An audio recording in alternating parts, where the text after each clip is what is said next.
जीवन हमें एक मौका देता है, इसलिए जब भी सही कॉलेज चुनने का समय आए तो सिर्फ मंगलायतन यूनिवर्सिटी आपके बेहतरीन भविष्य और सर्वांगीण विकास के लिए। आखिर क्या है यूनिफॉर्म सिविल कोड और क्यों है इसकी आवश्यकता, जिसे उत्तराखंड सरकार लागू करने जा रही है? आइए समझते हैं आसान भाषा में। उत्तराखंड में यूनिफॉर्म सिविल कोड यानी यूसीसी को लागू करने की दिशा में सरकार ने एक और अहम कदम उठाया है। हाल ही में मुख्यमंत्री पुष्कर सिंह धामी की अध्यक्षता में हुई मंत्रिमंडल की बैठक में समान नागरिक संहिता के क्रियान्वयन के प्रावधानों का उल्लेख करने वाली नियमावली पर मुहर लगाई गई।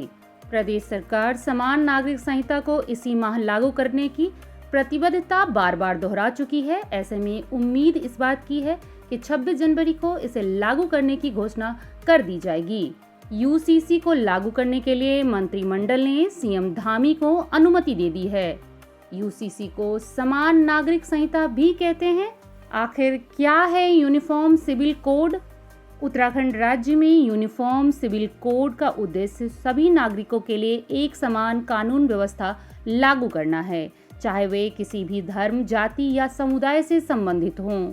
यह कानून विवाह, तलाक, उत्तराधिकार, गोद लेने और संपत्ति संबंधी मुद्दों को एक समान नियमों के तहत लाने का प्रयास करता है। इसका उद्देश्य समानता, भेदभाव समाप्त करना और कानूनी सरलीकरण करना है। धर्म, जाति या लिंग के आधार पर होने वाले किसी भी प्रकार के भेदभाव को खत्म करना है। इसके साथ ही अलग अलग समुदायों के लिए मौजूद अलग अलग कानूनों को समाप्त करके एक समान और सरल कानूनी ढांचा तैयार करना है। आवश्यकता क्या है यूनिफॉर्म सिविल कोड की? भारत के संविधान को बनाते समय संविधान सभा में व्यापक बहस के बाद इस बात पर जोर दिया गया था कि राष्ट्र हित में देश में समान नागरिक संहिता उपयुक्त समय पर बनाई जानी चाहिए। बाबा साहब डॉक्टर भीमराव अंबेडकर भी समान नागरिक संहिता के प्रबल पक्षधर थे। सुप्रीम कोर्ट द्वारा विभिन्न मामलों में दिए गए अपने निर्णयों में इस संहिता के पक्ष में उचित टिप्पणियां की गई है। वैसे भी देश में आपराधी और दीवानी मामलों के लिए एक समान कानून लागू है। ऐसे में सिविल कानून भी सबके लिए समान रूप से लागू होने पर यह देश की मूल भावना अनेकता में एकता के लिए महत्वपूर्ण कदम होगा। यूनिफॉर्म सिविल कोड किन पर लागू होगी?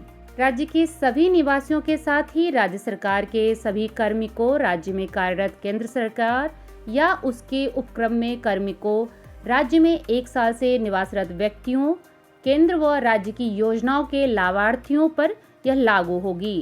कहने का आशय यह है कि राज्य में रह रहे सभी व्यक्तियों पर सिविल कानून समान रूप से लागू होंगे। वहीं जनजातीय समुदाय को इस संहिता के दायरे से बाहर रखा गया है, क्योंकि संविधान के अनुच्छेद 366 व 342 में अनुसूचित जनजातियों को विशेष संरक्षण प्रदान किया गया है। समान नागरिक संहिता का ड्राफ्ट तैयार करने वाली विशेषज्ञ समिति ने जब राज्य के जनजातीय समूहों से संवाद किया तो जनजातीय समाज की ओर से विभिन्न वर्गों में आपसी विमर्श और सहमति बनाने के लिए कुछ समय देने का आग्रह किया गया था। कैसी लगी ये जानकारी? अपनी प्रतिक्रिया हमें कमेंट करके बताएं।